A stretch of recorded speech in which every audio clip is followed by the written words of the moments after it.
आज आहे रविवार आणि रविवार म्हटलं की सुट्टीचा दिवस. सो फायनली आपण पोहोचलेलो आहोत वेळेतले असे माझे बरेच आवडते ऍक्टर्स आता निघालोय आणि विनय बोलेकर पुन्हा एकदा तुमचं स्वागत करतो एका नव्या सेगमेंटमध्ये. मित्रांनो, आज आहे रविवार आणि रविवार म्हटलं की सुट्टीचा दिवस. बऱ्याच दिवसांनी सुट्टी मिळाली, सो सुट्टीचा उपयोग करण्यासाठी आणि यशला पण आता स्कूलला सुट्टी पडली आहे कारण बिकॉज क्रिसमस आलाय. उद्या आपला क्रिसमस आहे, उद्या 25 ऑफ डिसेंबर आहे आणि क्रिसमस आहे उद्या. तर माझ्यातर्फे आणि यशच्यातर्फे दोघांतर्फे तुम्हाला सगळ्यांना क्रिसमस. आज आम्ही जातो आहे सुट्टीच्या निमित्त मूवी बघण्यासाठी आणि मूवी कोणता आहे यश? डंकी मूवी. आणि डंकी मूवी बघणार आहोत आणि त्याचे रिव्ह्यू तुम्हाला नक्की देऊ की डंकी मूवी कसा आहे. मी ज्याप्रमाणे ऐकलं आहे त्याप्रमाणे मूवी खूप छान आहे आणि फॅमिली मूवी आहे. सो मी आणि यश आता आम्ही दोघं जातो आहे मूवीला आणि तुम्हाला सांगूच नक्की कसा आहे मूवी. तर एंडपर्यंत बघत राहा व्हिडिओ आणि जर आवडला तर व्हिडिओला लाईक करायला विसरू. मूवीला बाय कार आपण जातो आपली कार ग्रुप आणि आपलं रोजचंच जे सिनेमागृह आहे ते हब जे की जोगेश्वरी डिस्ट्रिक्ट गोरेगाव यांच्या बरोबर आहे. समोर आपली गाडी आहे. बरेच हिंदी चित्रपट आहे, ॲनिमल आहे आणि बरेच अजून रिलीज झालेत. पण आज का बघायचं आहे, काय विशेष कारण? पहिल्या गोष्ट तर माझा आवडता हिरो शाहरुख खान आहे. ओके. आणि दुसरी गोष्ट म्हणजे तो कॉमेडी मूवी, ते फॅमिली बघायला जाऊ शकते. ॲनिमल कसं त्याच्यात म्हणजे असे वेगवेगळे गाणे आणि ऍक्शन मूवी आहे एकतर आणि त्यात मारामारी हे प्रकार जास्त आहेत. म्हणजे हिंसक चित्रीकरण करण्यात आलंय त्यामध्ये असं तुला म्हणतात. ओके. म्हणून आणि डंकी चित्रपट आहे तो जरा कॉमेडी पीके आणि मुन्ना भाई MBBS त्यांच्या रिलेटेड आहे पण जरा वेगळा. ओके. म्हणून मला आवडला तो बघायला. ओके. तुझा जर ट्रेलर बघितलायस का? ट्रेलर नाही पण टीव्ही वरती यायचं असं चित्रपट या तारखेला रिलीज होणार आहे. ओके. त्याच्या मधले जरा शॉर्ट्स दिसायचे. आता आपण तसं पण जातोच आहे तर होप सो की आपण त्याच्याबद्दलचे रिव्ह्यू पण आपल्या सगळ्या सबस्क्रायबर्सना देऊ. तू आपल्या सबस्क्रायबरना काय सांगशील आपल्या या चॅनल बद्दल? या चॅनल आपला जो चॅनल आहे तो एकदम चांगला आहे. म्हणजे आपण सगळ्यांना वेगवेगळ्या गोष्टीबद्दल वेगवेगळे इन्फॉर्मेशन देत असतो. तर सबस्क्राईब करा, सगळ्या व्हिडिओजला लाईक करा आणि आमचे व्हिडिओ. आता निघालोय आणि आपण आता जातो आहे PMGP JVLR मार्गे जोगेश्वरी हायवे आणि तिथून मग आपण हब सिनेमाला जाणार आहोत. सो जसं यशने सांगितलं की डंकी मूवी त्याला का बघायचं आहे, तसंच माझं पण एक स्वतःचं परसेप्शन होतं की मी ॲनिमल बद्दल भरपूर गोष्टी ऐकल्या.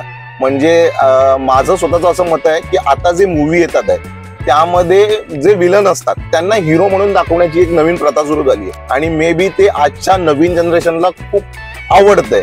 पण नवीन जनरेशन हा विचार नाही करत आहे की जे ते काम करतात आहे म्हणजे जे विलनचं काम दाखवलं जातं हे किती योग्य आहे किंवा त्याच्यामध्ये मुलींवरती जे अत्याचार दाखवलेले आहेत किंवा या गोष्टी खरं तर याचा कोणी माझ्या मते तर कोणी म्हणजे या गोष्टींना वाव दिला नाही पाहिजे असं माझं स्वतःचं मत आहे. सो असे मूवी बघावे ज्या मूवी बघताना आपल्याला त्यातून एक काहीतरी सामाजिक गोष्टी कळतील किंवा सामाजिक विषयाला घेऊन मूवी बनवलेल्या असतील, मग त्या मराठी असो किंवा हिंदी.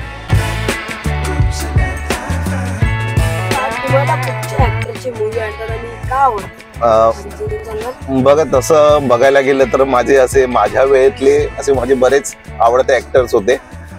म्हणजे बघायला गेलं तर आमच्या कॉलेज टाइमला अगदी शाहिद कपूर, त्यानंतर माझा सर्वात आवडता हिरो म्हणजे अजय देवगण आहे.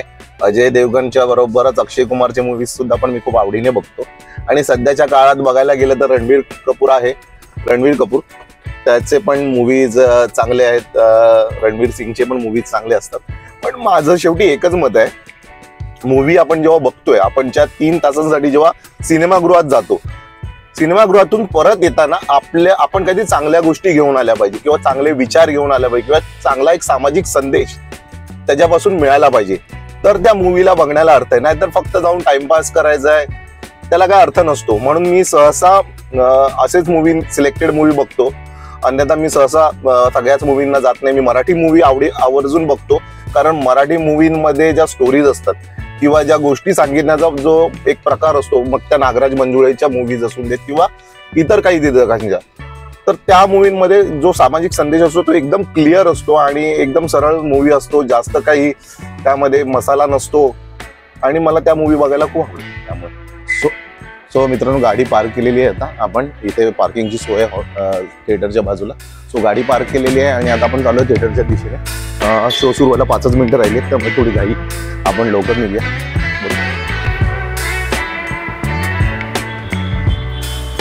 सो फायनली आपण पोहोचलेलो आहे हब थिएटरला आणि आपण आता एंटर करतोय हब थिएटरमध्ये.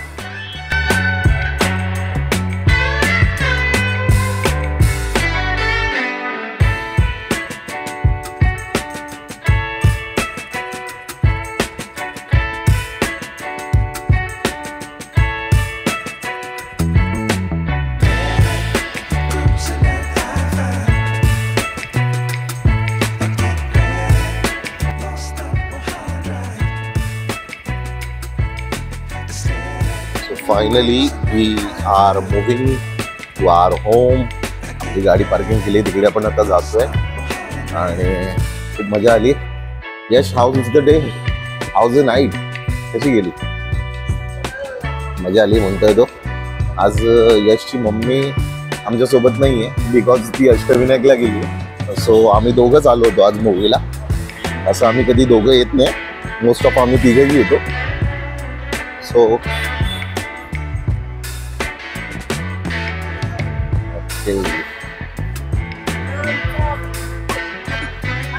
Okay, let's move. चल 12 वाजले. वेळ आली मित्रांनो काल पाहिलेल्या मूवीचा रिव्ह्यू. शाहरुख खान तो क्या बॉलीवुड का स्टार है, 1000 करोड़ का भागा. इस मूवी से ये पता लगा है कि बाहर से बढ़िया अपना इंडिया सबसे बढ़िया है. इससे बढ़िया मैचिंग कोई फिल्म दे नहीं सकती. This is not Rajkumar Hirani movie. शेवे बिल्कुल दम है, समझदारों को यहाँ पर भी कर सकता है. अपने परिवार को छोड़े कोई कहीं जाने जाता, मजबूरी ले जाती है दूसरे देश. नहीं नहीं नहीं, बहुत कम है. एक बार इसको चांस देना चाहिए देखने के लिए. क्या हाँ 5 में से 5 भाई, बहुत बढ़िया, मजा आ गया, मजा आ गया भाई. सब बढ़िया लगा, रियल बेस स्टोरी है, बहुत बढ़िया, एक नंबर, बढ़िया. राजकुमारी हिरानी यांनी दिग्दर्शित केलेला डंकी हा चित्रपट आम्ही काल पाहिला. त्यामध्ये प्रमुख भूमिकेत होता शाहरुख खान, तपस्वी पानो, त्यानंतर अनिल ग्रोवर, बोमन इराणी आणि विकी कौशल. मूवी फारच उत्कृष्ट बनवलेला आहे आणि रिअलिटीवरती आहे, एक सोशल मेसेजिंगवरती आहे की अनेक असे लोक आहेत फक्त भारतातच नाही तर जगामध्ये जे फक्त पैशाच्या अभावी किंवा शिक्षणाच्या अभावी दुसऱ्या देशात जाऊ शकत नाहीत आणि तिथे जाऊन आपला उदरनिर्वाह करू शकत नाहीत.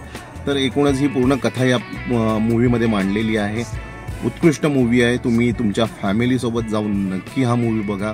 शाहरुख खान एव्हरग्रीन हिरो, त्याच्या नावाप्रमाणे आणि त्याच्या रेकॉर्डप्रमाणे त्याने या मूवीमध्ये काम केलेलं आहे. त्याच प्रकारे इतर जे कलाकार सहकलाकार आहेत त्यांनी सुद्धा अतिशय उत्कृष्ट काम केलेलं आहे. मी या मूवीला 10/10 पॉईंट्स देतोय आणि मला अपेक्षा आहे की तुम्ही पण जाऊन थिएटरमध्ये हा मूवी बघाल.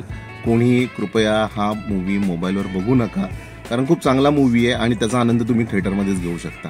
अशा चांगल्या मूवीला न्याय मिळाला पाहिजे आणि ते चालले पाहिजेत, एवढीच एक माफक अपेक्षा मी या ब्लॉगकडून तुमच्यापर्यंत ठेवतो.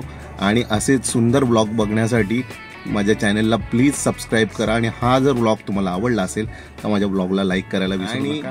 माझं एक स्वतःचं असं परसेप्शन आहे की ब्लॉग बनवायचा तर कुठल्या एका सब्जेक्टवर नाही. माझा ब्लॉग हा ट्रॅव्हलसाठी आहे, माझा ब्लॉग हा रेसिपीसाठी आहे, माझा ब्लॉग हा मूवीसाठी आहे, माझा ब्लॉग हा रिव्ह्यूसाठी आहे. एकूणच आपण जेव्हा काम करत असतो किंवा आपण जेव्हा सामाजिक जीवनात जगत असतो त्यावेळेला अनेक गोष्टी आपल्यासमोर घडत असतात आणि त्या गोष्टी कुठेतरी मला आपल्यासमोर मांडायच्या असतात.